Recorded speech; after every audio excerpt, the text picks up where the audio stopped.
Grab your cup of coffee. Sit down for a story. Let's all go exploring.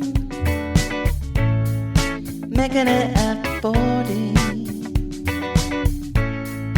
Making it after 40. Making it after 40. Hi, friends. Thank you for joining me for this week's episode of Making It After 40. I am your host, Lisa Rodriguez. I am an actor and writer who is still trying to make it after the age of 40. On this show, we explore what it means to be an artist trying to make it as a middle-aged person. Thank you to all the subscribers and followers. If you're new here, welcome, welcome. And if you're a regular, thank you for tuning in each week. I love doing this show, and I love that so many of you love it too. Today on the show, I chat with Janie Haddad Tompkins. Janie is an actor and writer and podcaster based out of Los Angeles, and she is one of the most charming and endearing people you could ever meet. I really enjoyed getting to know Janie a little and hearing her perspective on acting, the entertainment industry, and life in general. She is so easy to talk to, and she's super funny. I hope you enjoy listening to Janie as much as I did. Please enjoy the show. Hi. Hi. Hi. Oh, so yeah, we met at that networking event Yeah. that Leonora had before the pandemic. Yeah, that was all before the pandemic. And I don't know. I think a lot of us, we all followed each other after that. And Yes, I don't know. definitely. Yeah, and like you just seem so nice and fun. And so since then I've enjoyed following your Instagram. That's so nice. And Thank you. Yeah. And so like I've been kind of, just like on Instagram, like watching what you're up to and your journey. And I really didn't know much about you before then. Yeah. And so then when I was trying to figure out, who else should I reach out to? Because I'm trying to like spread out this pool of people for this podcast because so many people are from my Second City network. And so it's like every interview, so a Second City this, Second City that. I'm like, I gotta get some more folks that you're trying to like dip into different little circles. And I listened to your interview with Leonora, which was so good. Leonora she's someone who knows a million people. Yes, she does. She knows everybody. Yeah, she really does. Like, I cannot meet anyone. Like, I can just be like, oh, my friend Leonora. And they're like, oh, yeah, Leonora. I know her too. I'm like, oh, of course. Of course. Yeah. It's always like, there's been people where they're talking to me about some play that they're working on. They're like, oh yeah, Leonora's our dialect coach for that. And I'm like, oh, okay. Yeah. Or like someone else, I just started doing mobile notary as like my side hustle. Oh yeah. And one of the other notaries that I work with, she knows Leonora as well. Of course. Well, actually, she's an actor, so I need something notarized, so I might have to talk to you after the episode. Oh, absolutely. Yes. And I'll give you a friends and family discount. Oh, thank you. I'll pay full price though. I don't want any special treatment. But anyway. All right. But anyway, yes. Well, hello. It's so nice it's so nice to see your face through the computer. That was so long ago because it was before the pandemic that event happened. Yeah. Literally, I think it was in December, and then just a few months later, everything shut down. It was such a great networking event that she created because it was like women who are, working in different areas of the industry. Yeah. And it was just kind of like just to get together and talk. And it wasn't like mingling. It was literally like a circle where everyone kind of went around and talked about like what they're up to, what their goals are, trying to like kind of get people describing who they are and what they're doing. And I thought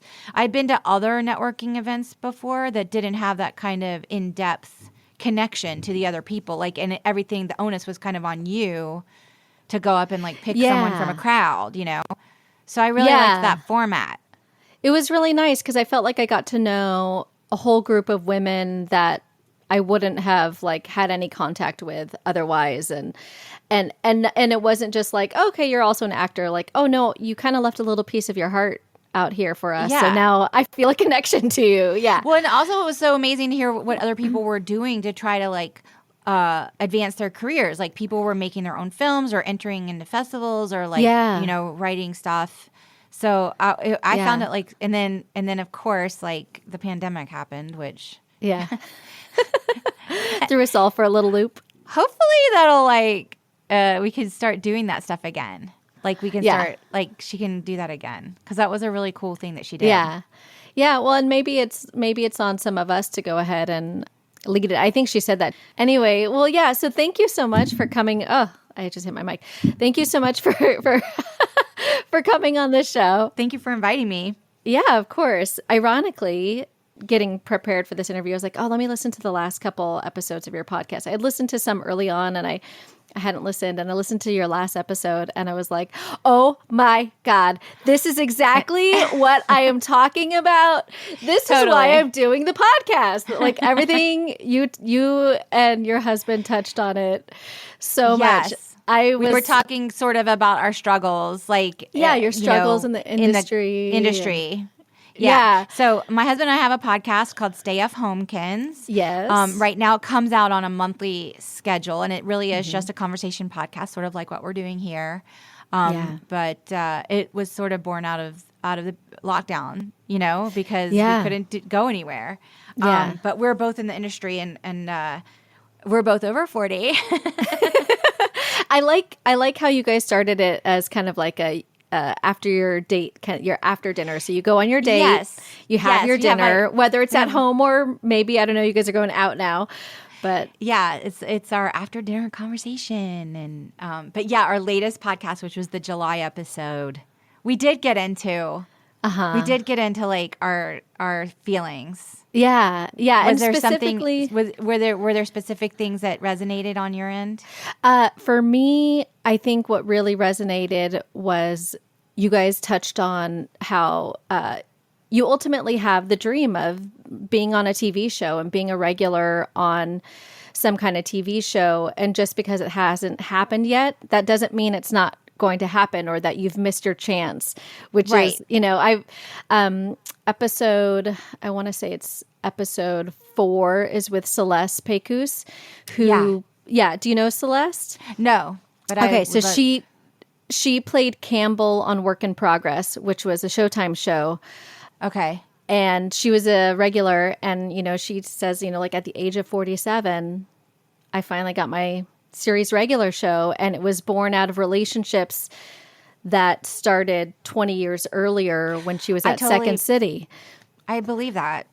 I mean, I'm sort of experiencing that right now. Like I was fortunate enough after like a gazillion auditions for a million different things, self-tapes in the past 2 years, I finally booked a little part on the new Night Court. Yeah. And it was such a great experience. Yeah. Because what a special show that was the first time around. And then it's just so funny. It looks like it's going to be really funny when it comes out the second time around. But I didn't know when I auditioned for it that I knew a writer on it. I knew a writer, like, and so when I got to work, I was like, I hear Janie, and it was someone I knew. And I was like, oh my gosh. She was like, thank you so much for being here. And I was like, I had no idea that you worked on this. And then I knew the casting person because back in 2017, I had auditioned for something that I didn't get, but went through this long process with this particular casting person. And we're talking 5 years later, and she still remembered to bring me. And I saw her at the job, and I was like, thank you so much for remembering me and keeping my name in the hat for stuff. Yeah. You know, because I hadn't heard from her in like 2 or 3 years. I thought she'd forgotten. But like, what's so crazy is all of these relationships, they have all started years and years and years before. Yeah. But it was that plus the constant honing of the skill. Like, I mean, I have been like auditioning a million. I mean, what is the Malcolm Gladwell thing? Like 20,000 hours? 10,000. Yeah, 10,000 hours. Mm-hmm. Well, if he were an actor and had to audition as much as we did, he might be like, oh no, 100,000 hours. Yeah. Or something. $1,000 hours sounds like simple to me. Like, I'm like, really? Because I think I put in that much and then some. Like, where's my, Yeah. Where's my trophy? How come I haven't like booked every job since then? It's so funny. Yeah. And then I saw that writer again. Yeah. At a friend's house. And I was like, thank you so much. It was such a great experience. We were just joking around. I was like, wouldn't it be funny if my character did blah, blah, blah? Yeah. Because I was like, bring me back. Wink, wink. And she was like, you know what? I'll pitch that next week. I will pitch that. That's funny. And I was like, so what? Cool. And so now I'm like, and then I did get like a scheduling check. I'm like, are they going to bring my character back? They might not. I don't know. I'm still waiting to hear. Yeah. But I was like, oh, if I didn't have that relationship. Yeah. Yeah. If I didn't have that relationship, it wouldn't have kind of, connected with the other piece of things. Yeah. Which is just the pounding the pavement part. Yeah. And that's I think what like all of these jobs are born out of is these relationships that you've been building over years and years and years. So you went to school in New York, yeah? Oh, well, this was my trajectory. Yeah. I went to undergrad in South Carolina where I grew up. Yeah. And I got like a BA in theater. Yeah, same. But yeah. Yeah. And I was like determined. I wanted to be like in a conservatory. I wanted it. So like I wanted to get into that as undergrad, but I didn't. And so I knew someone from my BA program that went on to get their MFA. Okay. Which is like a 3-year intensive professional actor training program. Yeah. And I was like, I want to do that. And so I finished undergrad. I went through something called, at the time, I don't know if they're still around or what they're called, URDAs, which is like the University Regional Theater something or other. And basically like you go to like Chicago or New York or something, and then you get the opportunity to audition for like 30 different programs and one weekend or 1 week or what a day or something, as opposed to like going to different places. I didn't get in. So I was with my BA. I was in Columbia, South Carolina. I wanted to be a professional actor. I didn't know how. I didn't feel I had the acting training. Yeah. I mean, I was doing plays and stuff, and I booked a commercial, and that made me eligible, like after a while, that I could buy into the union. I was determined to become a professional actor. I just didn't know how. Yeah. And so I started waiting tables. I worked for this little regional Shakespeare company, did outdoor stuff. I did everything. Like I just wanted to be in the community. Like I wanted, And so the next year I auditioned a second time. Okay. And I feel like having gotten rejected the first year was actually beneficial because I got to understand the lay of the land, where I wanted to go, what people were looking for, stuff like that. Yeah. And so the second year out of my undergrad, I was admitted to SMU's MFA program, which is in Dallas, Texas. Okay. And so I was like so over the moon because not only was that a really good program, but it also was fully paid for. Like it was like subsidized because it's a very wealthy endowment at that school. It's called Meadows School of the Arts. It's part of SMU, and this very wealthy oil man, I guess, like left all his art and all of his money to fund this art school as part of SMU in Dallas, the Southern Methodist University in Dallas. Wow. Like he had like the largest collection of Spanish art outside of Spain. Oh. That they have. So like they have like all of these like Spanish painters and like a museum there for it, and like you'd walk in the lobby and there was like a Rodin in the lobby. But because he endowed this school so generously, there was full scholarship involved. Oh wow. So the class of 10 of us that were admitted into the MFA program that year, like our tuition was completely covered, and we were given like a stipend. Of course, we had to work for the university in some capacity, which is fair. Yeah. Although I had jobs too, like outside, but like whatever. Yeah. And but yeah, and it was basically 3 years of conservatory training. 8 in the morning until like you do shows at night. Like, so like we start the morning at 8 a.m. We do Tai Chi warm up. We had like 2-hour movement classes, 2-hour speech classes, scene study. Like the first year was like the class. First year was contemporary. Second year was like the classics. Third year was like avant-garde, whatever. You know, like it was just like a very structured, kind of like the show Fame or something. Yeah. Like, you know, where and there were all of these other artists there, like studying violin and dancers in the hall. Like, you know, you'd walk by the dancer. I loved it so much that I thought I like died and had gone to heaven. Actually, like it was like the best 3 years of my life, and my class, we all hated each other. It was even like the best 3 years of my life, even though it was like emotional turmoil. I mean, it sounds magical. You just get to go and make art all the time. I mean, too bad it wasn't with people that you liked, but yes, our class was so dysfunctional in our third year. They made us sit down with a mediator. Oh my God. But some of my friends I made at SMU are my friends to this day. They just were not in my class, the 9 other people in my class. Yeah. And like half of those people are not acting, and like they did not stay in acting. Yeah. I don't know why that class got chosen, actually, because there's some really grumpy people that were a part of that class. But so then after I finished that program, I did move to New York City. Oh, okay. So I lived in New York for a couple of years. I was there, unfortunately, during 9/11. And so I just didn't have the support system or the roots to weather being in New York past that. So in November of 2001, I moved to Los Angeles. Yeah, I heard that was a really hard time to be there. Like once a lot of people kind of left New York after that because I think it was just really heavy.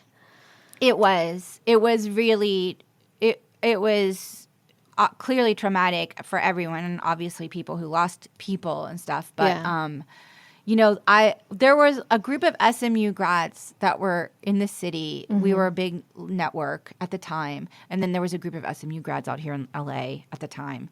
The group of SMU grads in the city there that I was connected to, I mean, it was... We would see each other frequently before 9/11. I mean, I knew someone that worked at the Windows on the World restaurant, and he just happened to not be called that day to work. Oh, yeah. So, like, there was a lot of trauma just to be there. You know. So I just didn't. And it also coincided with some personal stuff. Like I was going through a breakup with a person who was living a double life. Oh, that's interesting. Like literally coincided like to the month of the person who it was revealed that I'd moved to had been with for 5 years and had moved in to New York with, who had been discovered that he was living like a double life. He moved out literally that weekend. What is that, Labor Day weekend? September? Yeah. Before the event of 9/11. And so all of that was like coinciding. Yeah. And he moved like a block away from me. Ugh. And there was just all of this personal, stupid, like CW grade level drama that coincided with that event. And because I had friends out here in LA from my drama program, they were like, come out here. Just come out to Los Angeles. Yeah. And so I did. I mean, I didn't have, it's not like I had some permanent job in New York. I was temping. Yeah. And I was signing up for equity auditions at like 6 a.m. before my temp job. And then I'd go on my lunch break and then that. And I was just like doing mailings to try to get agent meetings and stuff like that. Yeah. I'd been there in New York for 2 years, but it wasn't long enough for me to have like etched an inroad quite yet. Yeah. So it was easy for me to pick up my belongings and just fly to LA. Yeah. I mean, and because the internet was starting to be a thing around then, I had like, I bought a car on Craigslist. Like I found a roommate, like it all like, I was able to do it from a computer. Yeah. It sounds like we got to LA around the same time because I moved up here, I think in 2002. Yeah, it was any time because the world was changing so rapidly with that event, and then I remember like being here and like just barely scraping inroads here and there, and then the writer's strike, happened, and it was like, and then reality TV kind of like got this huge foothold in the industry. So I was like, God, I can't catch a break with the universe, like like I'm trying to catch a break just in my own personal like day to day, like trying stuff, but the universe seems to be making things sort of change rapidly. Yeah. At that time, I tried to pursue, like, why couldn't I have, like, moved here in the 70s? Yeah. When it was still, like, a small town. This is a little detail you might not know about me, but I love reading, like, celebrity memoirs. Oh, really? Yeah. And, like, I think it's really funny reading celebrity memoirs of people who were in the industry, like, in the 60s and 70s. Because they were like, I was feeling kind of low. So I phoned up my agent and I said, get me a movie of the week. And so they booked me on, and I'm like, wow. So like basically like that's how it was. Like if you were in LA, then you could just kind of like, it was just not the same. It's not the same now. No. Now like, there's so much competition and you have to work so hard. Yeah. I mean, yeah. Yeah. Now it's like they're looking for the next TikTok star to be on something, and it's like back then it was like like I went to this producer's party and I met up with so and so, and the next thing you know I was in like Easy Rider, it's like stuff like that. I'm like, what? I was like, that they make it sound so simple, and also like that they could drive like from one side of town to the other without any problems. Yeah. And they were like, they all knew each other. They all would like run into each other. So I just found out recently, one of my aunts, I didn't know she grew up in LA. She's she's married to my uncle. So so she's like, I know my uncle's history, but I didn't know that his wife, my aunt, that she grew up in LA, and my cousin just told me that. And she was like, oh yeah, she was like with the civil rights movement. She was outside the Roosevelt when Bobby Kennedy was shot. No. She was at a protest, and I was like, wait, I have to sit down and talk to her. And I want to know what it was like to live in LA in the 70s, because they started out in Crenshaw and then they moved to Santa Monica. Is she still in LA? No, they're in San Francisco. Well, like Northern California. Okay. But yeah, and like, so she was like in the hippie movement and, all that stuff. So I'm like, so you were probably like, I don't know, hanging out with Joni Mitchell in Topanga Canyon, basically. Yeah, probably. Honestly. Yeah, seriously. So now. Like you read it. She might have to write a memoir. Yeah. I want to know. Tell me your stories. Yeah. Absolutely. Yeah. Like, LA is such a neat place and has so much fertile history.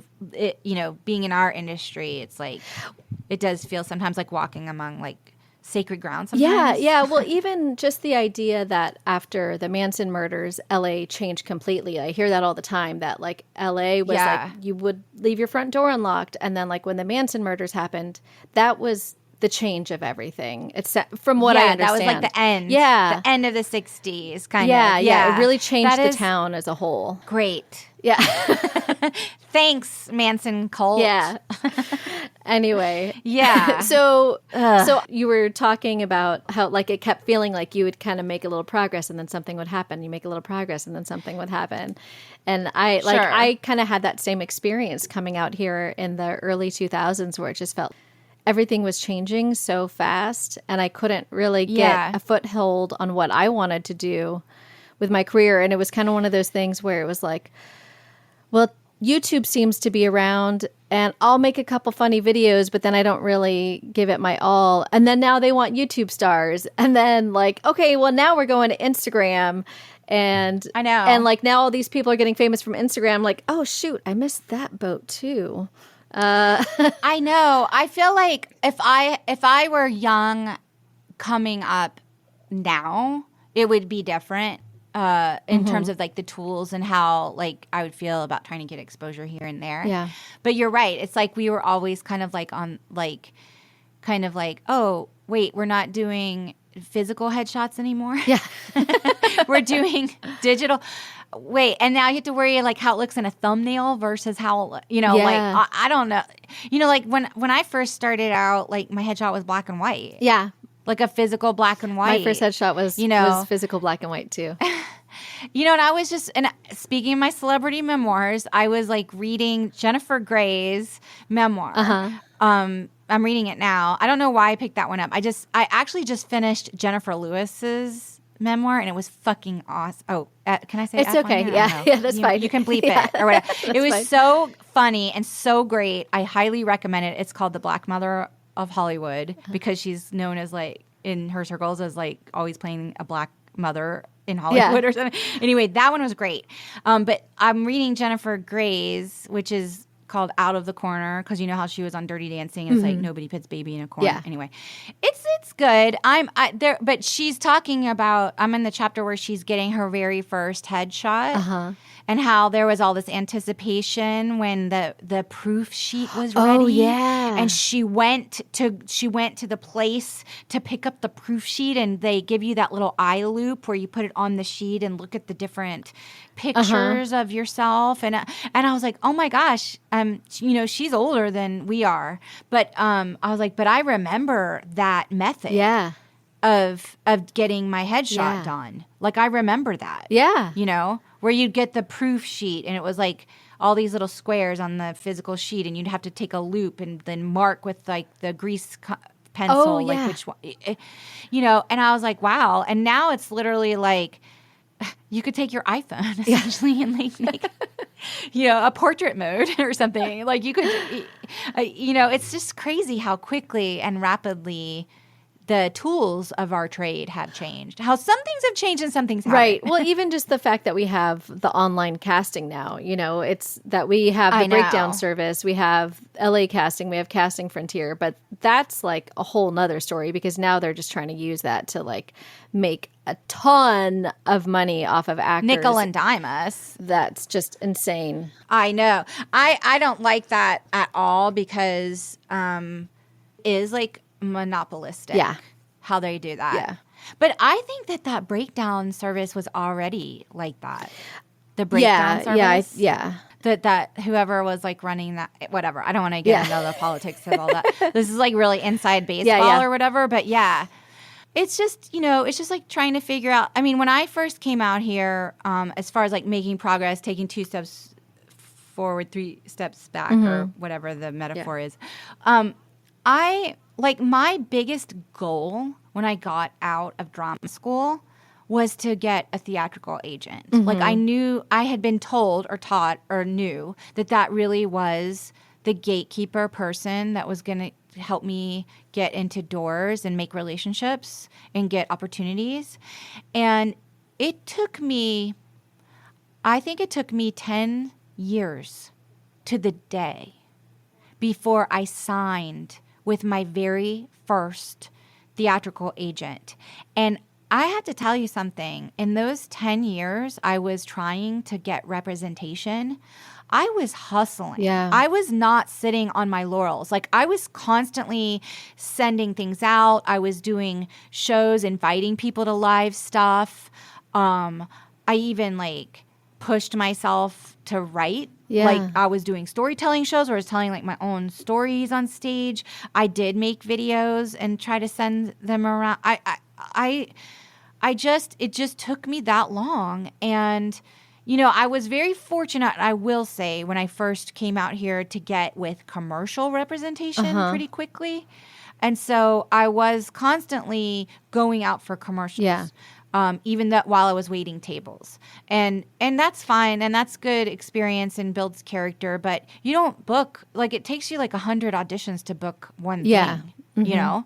So, and my dream was television. Like I wanted to be in TV, This was before the, pandemic, obviously, post 9/11, pre-pandemic, where, I would make lists of casting offices and go to their offices and physically drop my materials in their outside bins. And they wouldn't let you on the lots because it was post 9/11, but you could go to the lot and they would have a bin at the gate. Yeah. And there were times I would try to find out people who worked on the lot so they could send an inter-office, envelope with my stuff. Oh my gosh. I got into one casting office that way. Yeah.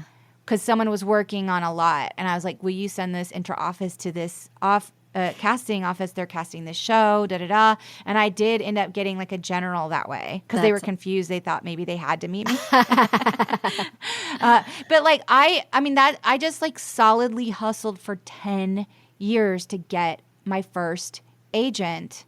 And when I did finally sign, I have to say, it felt simultaneously climactic and anticlimactic. Because I was tired, Yeah. And but as I was driving home from the meeting, I was like, I did it. I finally got representation. Yeah. Finally, But on the other hand, I'm exhausted. Yeah. And unfortunately, as lovely as the person was that I was working with, the agency itself folded within 14 months. Oh my God. Because it was this agency called Peter Strain and Associates. Okay. It was a bi-coastal agency. Their name had been on my radar ever since I moved to New York, 10 years before or whatever.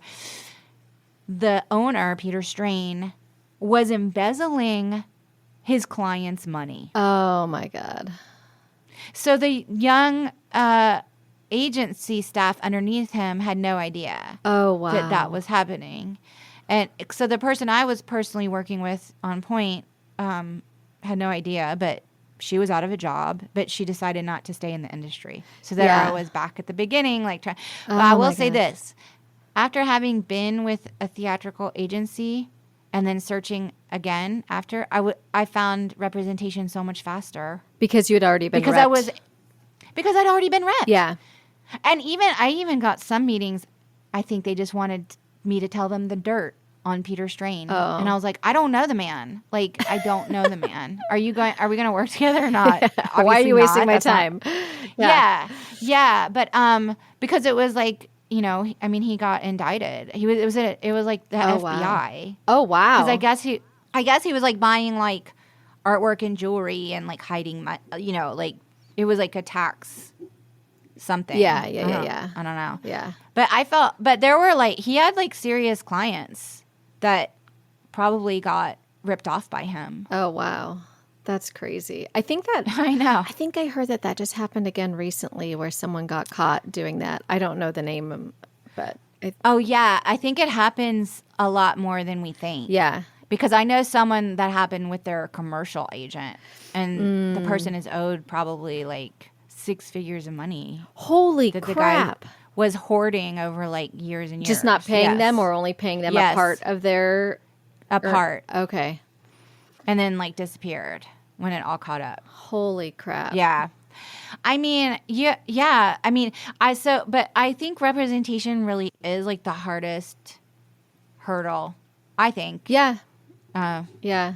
I would agree. And 10 years, that's no joke. And that is not an uncommon story. That is what happens to most people, is that it takes a good 10 years to really get solidly in the market to the point where someone will take you on.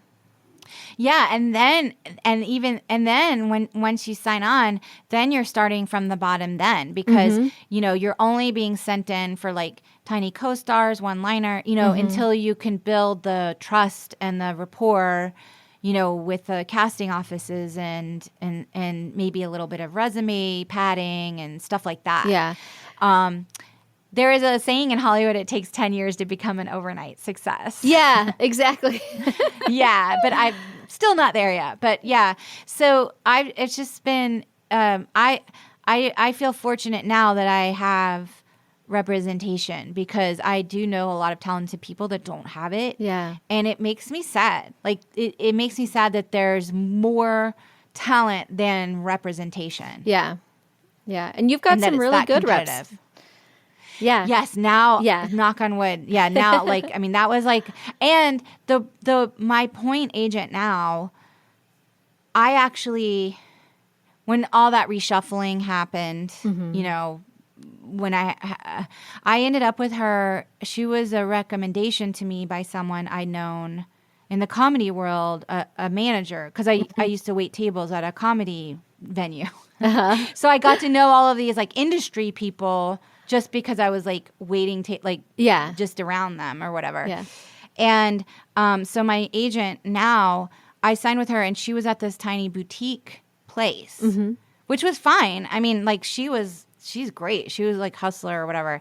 Then she kind of got poached by a bigger agency, and she wasn't super happy at that bigger agency, but it was a bi-coastal agency, and I got to go along with her.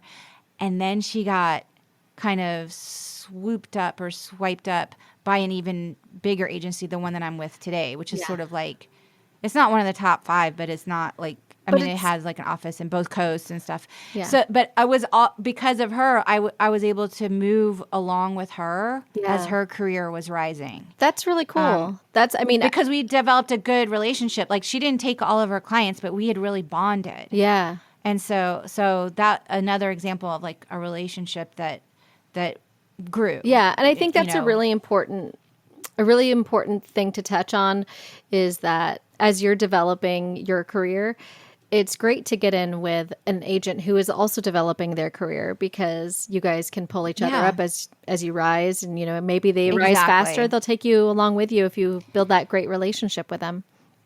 Absolutely. I mean, absolutely. Yeah, that was just lucky in that regard. And then she helped me find my current management. That I have. That they're new this year, the management, to me. Yeah. They're new to me. Yeah. And they are new at their management company.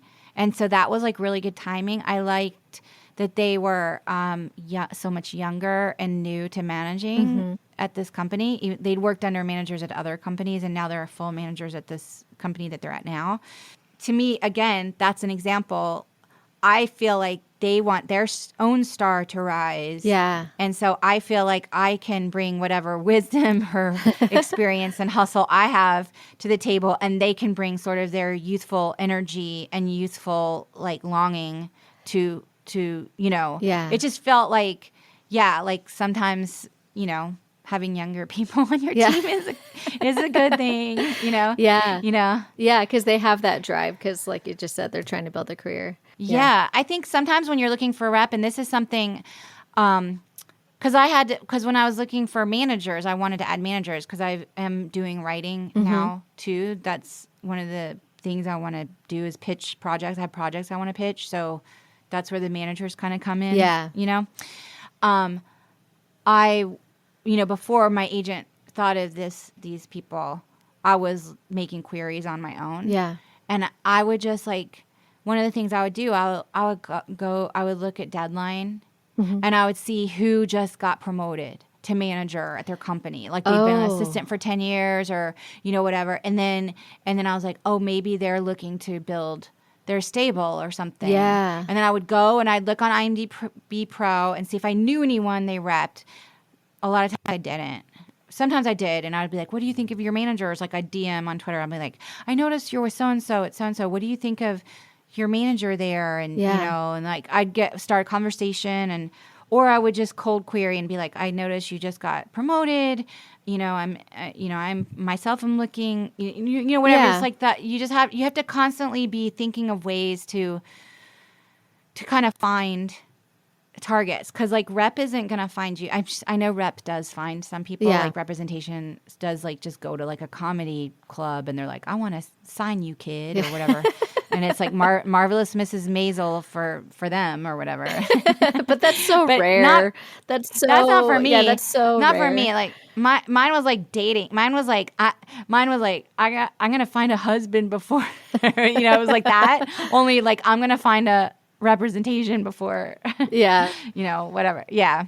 And when in the 10 years when I didn't have representation at all, I did like hustle to get my own auditions, like went to casting workshops. You know, I would get the breakdowns with the other actors.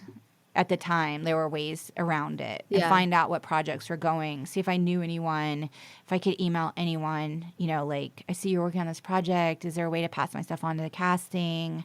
You know, I just like hustled that like crazy.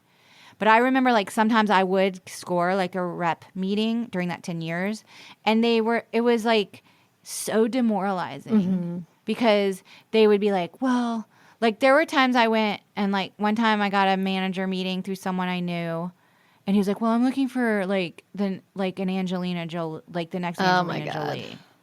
And I'm like, okay, good luck with that. Number one. And then like I'd meet with agents and they'd be like, wow, like you're not quite an ingenue, but you're not quite like leading character yet. Like, you're a little youthful for that. Like, I don't know what to do with you. And I'm like, okay, but I know like 10 other people in my same category that are getting jobs. So, but then it was like, okay, finally, I think what happened was I just kind of aged into something marketable. Yeah. I really do. I think I just literally aged into like, you can send me out for moms now and it will look normal. Yeah. You know, I think that's kind of my situation too. Is I was in that weird like, well, you're not like the 2000s super hot with fake boobs chick, but you're also like, but you're cute, but you're not like now. Maybe you can't really play high school, so we don't really know what to do with you. Yeah, exactly. Yeah, and it was demoralizing because I'm like, oh wow, are you really telling me? Like, I think what I was hearing in some of those meetings was like, you will not get representation for 10 years. But I didn't want to hear that, you know? Yeah. But now here you are. And I think that's just it. Like, I think actors like you and I, we kind of age into our casting. And I think our career is only just beginning. I think that too. And I take a lot of inspiration from actors I admire who kind of like really come into a big career over age 40. Yeah. Like, to me, I look at that, like, I look at someone like Olivia Colman, who is a brilliant actor, like, does, like, comedy and drama, you know.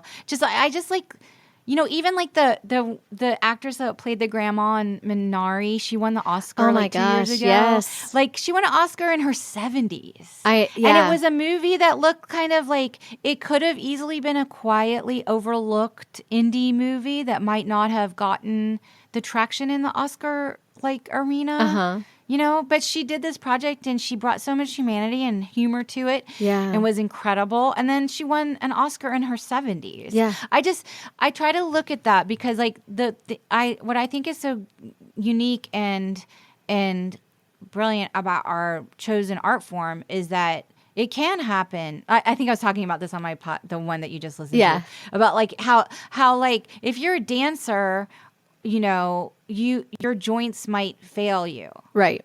At a certain age. Right? Mm-hmm. If you're an athlete, you might have to replace every part of your body at a certain, like it's going to break down on you. If you're an actor, you only get more deft at telling stories with age. You know, it's just that you had to fight for like roles to be in our age. With age and life experience, the art just gets better. Your skills get better. And that's exactly it. We do have to fight for creating more roles, but it's happening. I mean, look at Hacks. It is right? happening. Hacks is a perfect example of this leading woman who's amazing. Yeah, she's just brilliant and relatable. Yeah, very relatable. And you don't have to be an old person to enjoy it. Young people enjoy it too. Exactly. And I I also like the show Only Murders in the Building quite a bit. Yeah. Yeah, no. And like Martin Short and Steve Martin, they write jokes about how old they are in the show. Yeah. And it's so enjoyable and charming. And in my opinion, like at the top of their game. Yeah. You know? Yeah, I agree. And I'm like, that's, we just have to keep like looking toward what that is. Yeah. And I think as our generation takes over, we're just going to see more and more of that. I think so too. I think we're going to take over the writing room and I don't know. I mean, obviously there's a I lot of want people to. our age who are already in the writing room. But I think also as actors are now being kind of forced into this position where they have to write in order to be anywhere. You can't just be an actor anymore.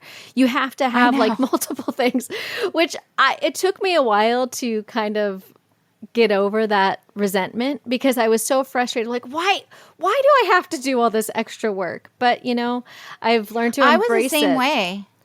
I was the exact same way. Well, I think sometimes it's the way that the advice comes to you. Because, like, there were times when I was, like, so frustrated, especially in the 10 years where I was unrepresented. And people were like, why don't you just make something? Yeah. Why don't you just make something for yourself? And it's like, that sounds really glib. And it also sounds reductive of what it takes to make something. Yeah. When we know people who make stuff, and it takes a lot of blood, sweat, tears, skill, and it can't just be a vanity project. Yeah. You know? Like, you have to have something to say in order for it to have, like, some substance or meaning. You know? So, like, I feel like that particular piece of advice has to be given in a much more, like, nuanced and sensitive way. Yeah. Of like, you know, if you have, like, you know, if you do have something to say, and for the longest time, like, actors were not valued for what they had to say. Yeah. Like, the like going into acting was just like, just shut up and say the words. You know? And nowadays it's like you'll get an audition and they'll be like, they want you to improvise it. And I'm like, oh, am I getting paid to write it too? Because I mean, I will. But are there not writers on this project? Also? Okay. Yeah. And so, like, I think that the times changed rapidly enough to where it was like that advice became more real, but it does sometimes get given in a glib and reductive way. Yeah, just make a movie. Yeah. Well, Okay. and I mean, the other component is that, do you know how much money it takes just to make a movie? I mean, like, sure, you can shoot things on your cell phone, but if you want to shoot something that is like go to Sundance or go to Slam Dance. Sundance or like actually advance your career, then you need money to be able to do that. I do character shorts that I put up on Instagram and TikTok, and that's fun, and I really enjoy it. But Sure. I'm not submitting that to anything that I want people to take seriously. Yeah, I think for me, the thing that I finally found, and it took me years to figure it out, like years, was that I wanted to pitch television. Mm-hmm. I had friends that were trying to make it as TV writers. Uh-huh. And if they had said to me, like, I just want to try acting, like it's no big deal, I would have been offended, right? Right. I would have been like, oh, yeah, because it's so freaking easy or whatever. Yeah. But then I was like, no, wait a minute. I'm auditioning for TV. I know what I like on TV. I know, like, I have ideas. And so I pitched my first idea in 2008 with my friends who are TV writers. And, like, they were going to be, like, the writers, like, if we sold it, you know, like, they were going to write it, but it was going to be, like, shared idea, blah, blah, blah. And then I was like, wait a minute. This is like auditioning. I don't need other writers for this. I can do and then I had a very good friend that I went to drama school with, and she did pivot from acting into writing, like a solo writing career and stuff. So she pitches alone all the time. So I was like, wait a minute, I'm going to start doing this on my own. So then I started, like, pitching stuff, and then during the pandemic, I was like, I think I need to write this as a sample, like to have a sample script, you know. So, like, I wrote a sample, and now I'm, like, kind of getting more into, like, okay, I'm building up a little bit of, you know, a portfolio to show producers, like, my writing voice. And I have some ideas I want to do that are very unique to my own experience that no one else could write. I mean, really. That's a big deal. You know? That's a big part of it, is that you are bringing your voice to the table, and nobody else can see the world from your perspective or has your experiences. Yes. And so I was like, wow, I think I do know some other actors that write. Like they'll take time and go into a writer's room and then they'll go and be on a show and, like they'll do both. Yeah. And I'm like, now that is like really cool. Yeah. Well, you look at like what Issa Rae did, and that's like the Exactly. big inspiration, right? Yeah. Totally. Yes. Yes. And that was so unique to her voice. You know? I too have started writing, and I wrote a script based on my 15 years of property management. And so it's it's a comedy pilot, and so like I've submitted to a film festival, so we'll see what happens. But that is such a great avenue that people don't know when they're like, oh, just go make something. Like, yeah, writing a script can get you in a lot of doors, and you can submit it to lots of contests and different workshops and festivals and like go to, different. I mean, I guess like I've never done it, but my friend did it last year. But like you can go, like even if your script doesn't say get selected for Austin Film Festival or whatever, you can still go and do the workshop. Yeah. And there's so much value in the networking, the relationships that you can build. The one that I submitted to, it's called Catalyst, and it's in Duluth. I know Catalyst. Yeah. So in fact, I want to go to Catalyst this I fall. want to go too. I heard Duluth is so beautiful, and I submitted my script there before. I actually have a friend that works at Catalyst. Oh, who is that? Casey St. Ange. I don't think she's a writer. Yeah. She's a writer and producer, and she lives here in Los Angeles. And she's pretty instrumental. She just did like a women's writing workshop there like a couple months ago in Duluth. Oh, that's so cool. Yeah, so she's the one that turned me on to Catalyst because I'd never heard of it. Yeah, I heard of it through the VO Dojo through Tish Hicks. Oh, if you go, I mean, I do want to go. Like Me it's too. in the fall. Yeah. So maybe we'll be on the same flight and stuff, and we can bunk or something nearby. Yeah, let's talk about this because I haven't proposed it to my husband yet, but I'm trying to think of how I can make that happen. Oh, yeah. Just be like, oh, by the way, I'm going to Duluth this weekend. Sorry. Yeah.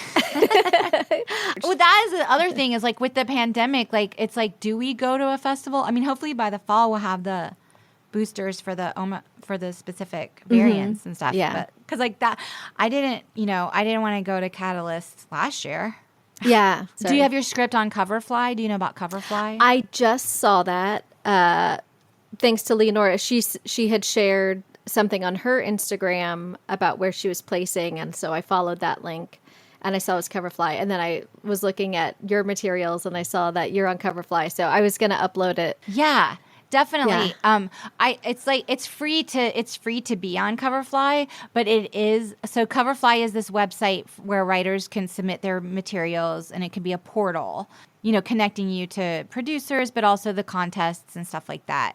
Yeah. So sometimes I'm on there and I'm like, there's like 10 contests my script could be entered in, but that's going to be like $300 if I do. Because the contest, like, a lot of them have like fees to have them read your material because I have to pay those people somehow, Yeah. And sometimes it's like $30 and sometimes it's $75. Exactly.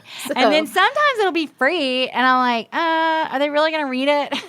Yeah. But the contest, like, if they're like, if you place, then it pushes your script up in the hierarchy or whatever, where people can find it and stuff like that. So it's kind of a neat tool. I don't know a lot about it. Like I just started doing it like just a year ago when I started when I finished my script. Yeah. So yeah, and we'll see how it goes. I do think that this is with actors creating more work and writing pilots and stuff like that. I do think that is a really good way to bring more voices, diverse voices, and then older voices into definitely we need those voices. And and the thing about Catalyst, which I was wondering about your pilot, because one of the things about Catalyst is that I know because my friend works alongside with Catalyst. Mm-hmm. Their whole thing is there is money to encourage production in Minnesota. There's money to be had. And so the idea is to find makers that can make their project in Minnesota and take advantage of those breaks, but also like try to build a thriving industry there. Yeah. And it sounds, I don't know much about your project, but like if it's about being in commercial real estate, I mean, it could ostensibly be filmed in, I mean, easily, like, you know. Yeah. Right now it's set in downtown Los Angeles because that's where my experience is, but I think you could very easily it to. And another thing too place. is, I guess it doesn't have to be a project that takes place in Minnesota, but it can be filmed in Minnesota. Yeah. So like you could be like, oh, this is supposed to be in New Hampshire or whatever, but like you use a street that has like foliage or whatever that in Duluth or Minneapolis or something that could stand in for like New Hampshire. You know what I'm saying? Like that kind of thing too. So yeah, but that's sort of like part of that festival, I believe, is to increase awareness about what is available to make in Minnesota, like that there's money and grant money and stuff like that. Yeah, and that's something to take into consideration whenever you're starting a new script, right? Is that like, oh, well, maybe if we go to like this place where there's more money, it's more likely to be made. Exactly. I had a cup of coffee before I logged in with you, and I feel like I monopolized the entire conversation. No. I want my guests to talk and share their perspective. I think I got a little nervous because I was like, what do I have to offer? Like, what do I know about the industry? But like, I want to share some stuff, you know? No, you have so much to offer. And I think what's neat about your perspective too is that you've been at this for so long. And I think this is like one of the points that I like to touch on with this podcast, because there's so many different journeys that people have had. So, you know, like I have one friend who jumped into this at 50 years old and he booked a series regular right out the gate. Give me that secret. Yeah.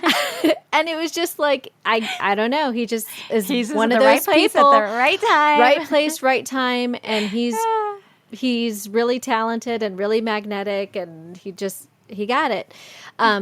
And then there's other people like you you've been working at it for a really long time, and you're finally seeing some of the fruits of your labor. And well, you actually have a lot of TV credits that I saw on your IMDb. I thought you had a good amount. Very flattering. Thank you. I don't feel like I do, but I guess, I mean, every single one I feel like I scraped and fought for. Yeah. But I think you need to give yourself credit for all the journey that you've been on and like how far you've gotten, you know, like I'm still working on my TV credits, baby. Like, well, you will get them. Yeah. I mean, like I'm still at that place, and it's because I've jumped in and jumped out, or at least I'll tell myself it's because that, I don't know. No, it is. I mean, you were working on, in that other job and you're a parent, right? Yeah, I'm a parent. And that was another piece of it in my mind was I have a 12-year-old, and then I got divorced when he was like 2.5, and then I have a 3-year-old. So I started over with children. And so now I kind of feel like... By the way, I feel like that's another pilot right there. I don't know. I'm just saying that would be interesting to me. I would watch something like that. Yeah. So my other piece of advice before we sign off, I guess. Yeah, no, I was gonna to ask you, what is your advice for anyone who's coming up? Either they're young and they're coming up, or maybe they're starting a new career, or maybe they've been at it and they're getting burnt out. Burnt out. Okay. The one thing that has always kept me going, and these sound like platitudes, but they're bigger. It's bigger advice than a platitude. It's a marathon, not a sprint. Okay. Yeah. Because it is like careers are long. You know, you're going to have ups and downs. It's not going to be linear. Ask any actor that you think of as successful that's had stuff. Mm-hmm. You know, it's not linear for every actor. Mm-hmm. That's why I think it's good to seek out other actors' journeys. I think that's probably why I find comfort in the celebrity memoir genre sometimes. Yeah. And then the other one, which I think you touched on with Leonora, is comparison is death. Yeah. Do not compare your own journey to other peers in your industry and think, I should have hit this tent pole or milestone or whatever it is by now, or I should have this by now, I should have this by now, because what you're going to discover is a lot of people you knew in your 20s that had a lot of fast success might have trouble getting work in their 40s, whereas you had nothing in your 20s and 30s, and then all of a sudden in your 40s and 50s, you're getting a windfall of opportunities. Yeah. So just keep your eyes on your own page with that stuff. It's so hard. Because we're inundated. We get little Hollywood Reporter Variety deadline notifications on our phone all day long, or people posting on Instagram I can finally announce my 17th project with such and such, and it's I've never been in deadline, so I don't know what that's like. Yeah. But also who cares? I just want to work. I just want to tell good stories. And I think that's a really good point. Getting back to the comparison thing is that that's not just in your acting life; that's in your life in general. Your I think when you're pursuing a career like this, it's easy to compare yourself to, I don't know, college friends, high school friends who have decided to leave the arts or who never went in the arts, and they own houses and their kids are grown and they have stability that maybe we don't have in our careers. Yeah. And it's easy to get tied up in that, God, what am I doing? But also, I didn't know, this is something I didn't know until I got years and years into the industry, how much nepotism there is and how much that counts for, because we're talking about relationships, right? Mm-hmm. Some people are born into networks of relationships. Yeah. Yeah. They just are. And then we come here from other places and then we're having to start from scratch, and it can feel bad, but don't compare, because that's, Yeah. I do remember the comparison is death thing. It was a good friend of mine, and she's an incredible actress. She's one of my favorites, and is a Minnesota person. So hopefully she'll come to Catalyst this year. She went to Yale Drama School, and I asked her because, Yale Drama School, it's the pinnacle of training or whatever. Yeah. And I said, what's the best piece of advice you got from Yale Drama School? And she told me this 15 years ago, and it was, comparison is death. You will destroy yourself. You can't do it. You can't even do this industry if you compare. You just can't. Yeah. So I think that's really solid advice. Gone over your time. So no. And then the other thing I wanted to ask you is, what does success look like to you now? As you are in your as you're approaching, I don't know, as you're over the age of 40, what does success look like to you? What does success look like to me now? And that's, I think, also was so funny, because I do think you redefine that in different phases of your life, right? Yeah. You redefine what success looks like to you and stuff. Definitely. To me, success would be being a part of a show that really is meaningful to people. Yeah. That would be success. Being on a show. I just finished watching The Split. It's a British show. There's 3 seasons of it. I found it on Sundance app, but it might be other places. Okay. The show is so brilliant. The writing's so brilliant. The acting is so brilliant. And of course, it's this family of women divorce lawyers whose own families are very complicated in London, and they're all posh and educated and whatever. Yeah. But they have these very emotionally complicated, complex family connections to one another. I was sobbing so hard. It was so good. The acting was so good, and I was like, that would be success to me, to be a part of a story told like that. Yeah. Something that is meaningful to people, that makes people feel something. Mm-hmm. But is also executed in a pitch perfect way. Yeah. That would be success for me. Yeah. That's all. That's great. That's really great. It's so specific, right? I need to make a vision board or something. Yeah. That's really great. I think that sounds wonderful. Yeah. Well, yeah. And ask me again in 5 years, it might be something else. Definitely. Maybe just getting through the day without sweating. That's impossible. You live in Los Angeles. So. Good point. And I'm over 40. So, yeah. Okay. So that's only going to get better. The sweating part is only going to Okay, please. Somebody help me here. Okay. Anyway. Thank you so much. Yeah, You're so lovely. You. You have the best podcast voice. Oh, you have thank you. Like a smooth, soothing NPR style podcast that's voice. what I keep hearing. People tell me that I've got like the NPR sound. You do. Yeah. I think that's important for podcasting because people want to feel relaxed. Yeah. Okay, cool. Yeah. Well, I'm just going to keep going with this then. Okay. Making It After 40. I look forward to the sequel, Made It After 40. Yeah. Thank you so much for coming on. This has been so fun. Likewise. Thank you so much. Yeah. Okay. Take care. You Bye. too.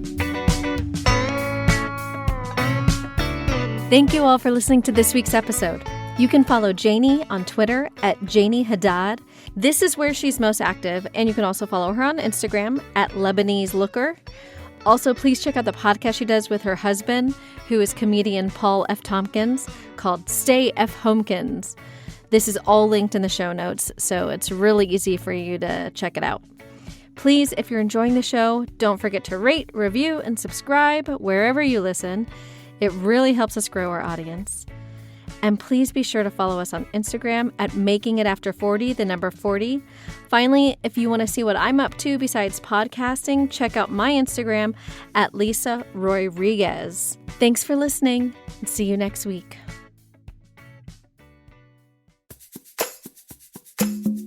Starting a podcast felt overwhelming and scary. From putting myself out there in a vulnerable way, to wondering if people would even want to be a guest, and questioning if my idea was good enough. Once I overcame those fears, the easiest part has been getting my podcast out into the world. And that is thanks to Buzzsprout. Buzzsprout is hands down the easiest and best way to launch, promote, and track your podcast. Your show can be online and listed in all the major podcast directories like Apple Podcasts, Spotify, Google Podcasts, and more within minutes of finishing your recording. I researched a lot of podcast hosting sites, but Buzzsprout is the one that I kept coming back to. You'll get a great-looking podcast website, audio players that you can drop into other websites, detailed analytics to see how people are listening, tools to promote your episodes, and more. If you're considering starting your own podcast, don't wait any longer. It's so much fun. To be honest, I only wish I had started it sooner. Following the link in the show notes lets Buzzsprout know we sent you. Gets you a $20 Amazon gift card if you sign up for a paid plan, and helps support our show. So what are you waiting for? Go start your podcast now.